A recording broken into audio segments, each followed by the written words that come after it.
আসসালামু আলাইকুম রহমতুল্লাহি ওয়া বারাকাতুহু। দেশে দেশে বাইরে যে যেখানে আছেন আশা করি আলহামদুলিল্লাহ ভালো আছেন।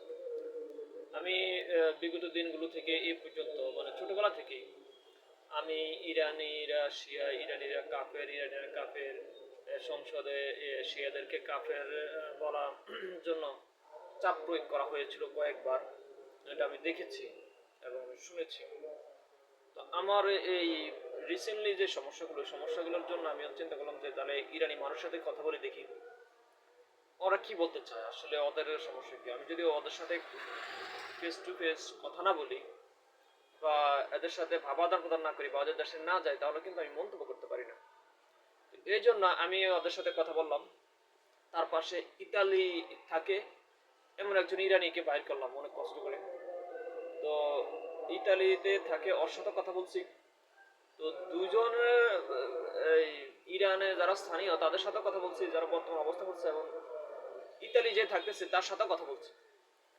তাদেরকে জিজ্ঞাসা করলাম যে বাংলাদেশের মানুষ তো আপনাদেরকে কাফের হিসাবে চিহ্নিত করে, শিয়া সম্প্রদায় হিসাবে চিহ্নিত করে, বা আপনারা নবীজিকে মানেন না, বা নবীজিকে আলী রাদিয়াল্লাহুকে বেশি প্রাধান্য দেন নবীজির চেয়ে উপরে, আলীকে রাদিয়াল্লাহুকে প্রাধান্য দেন।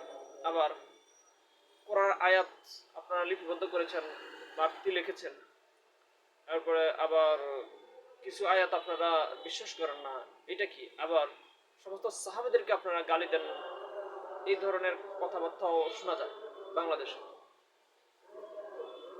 তো ওরা প্রথমে আমার নাম তো দেখতে পেয়েছে, আমাকে সালাম দিল এবং জিজ্ঞাসা করলো যে আপনি কোন দেশের। তা আমি বাংলাদেশের বলেছিলাম। তো তারা আমার দাড়ি দেখে বুঝতে পারছে যে আমি মুসলিম।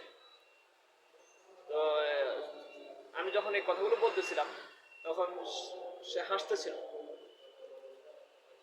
তারপরে আমি বললাম যে আপনি হাসেন কেন? সে বলল যে আপনাদের দেশে যে এই কথাগুলো বলে, আসলে এইগুলো যারা বলে তারা কেউ ইরানের মধ্যে আসে নাই, যাই দেখেন। যদি আসতো তাহলে তারা এই কথা বলতো না। সারা পৃথিবীর বহু হাফেজ ইরানে অবস্থান করতেছে এবং ইরানে বিভিন্ন কোরআন প্রতিযোগিতায় আসে। এখন আমরা যদি কোরআন আয়াত বৃদ্ধি করতাম অথবা কমাতাম, তাহলে কি হাফেজরা ধরতে পারতো না? তারা কি তাদের মধ্যে কেউ কেউ ওই আয়াতগুলো নিয়ে রিসার্চ করতো না? আমি বললাম বাংলাদেশে তো এগুলা মানে এমন ভাবে বিশ্বাস করা হচ্ছে যেন এটা সত্যি, বা এমন ভাবে আলোচনা করা হচ্ছে যেন এটা সত্যি। তাহলে আপনারা সেটা কি বলেন? এগুলো সবই বাহিরের বই কিনে অথবা কারো থেকে শুনে অথবা কোনো চক্রান্তকারীর মুখ থেকে শুনে, কেউ হয়তো টাকার কাছে বিক্রি হয়েছে, কেউ হয়তো যারা বিভিন্ন বড় বড় গোয়েন্দা সংস্থা আছে ওরা ওদেরকে ছোটবেলা থেকে বড় করছে শুধু মুসলমানের মধ্যে বিভক্ত সৃষ্টি করার জন্য, এই ধরনের কিছু করতেছে। আবার কেউ হয়তো না বুঝে এগুলো প্রচার করতেছে শুনে, অথবা আবার অনেকে আছে এইভাবে প্রচার করতেছে যে ওই দেশের জনগণকে এটা বললে জনগণের সহজে নিবে এবং তার দাওয়াত ঘন ঘন পাবে এবং তার হাদিয়া বাড়িয়ে দিবে। এই ধরনের কয়েকটা কারণে এই প্রচার করা হয়ে থাকে।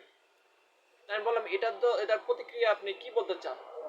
তো তারা বললো যে সে বললো যে এটা প্রতিক্রিয়া আমি এটুকু বলবো যে এখানে আমাদের কিছুই করার নাই, কারণ আমরা এখন যুদ্ধে লিপ্ত আছি।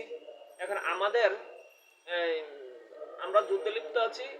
এখন আমাদের পাশে কোনো মুসলিম দেশ নাই, যেমনটি ফিলিস্তিনের পাশে নেই। শুধু আমরা ছাড়া ফিলিস্তিনের পাশে কেউ ছিল না, আর লেবাননের হিজবুল্লাহ বাহিনী ছাড়া কেউ ছিল না। ঠিক তেমনি এখন আমাদের পাশে কেউ নাই।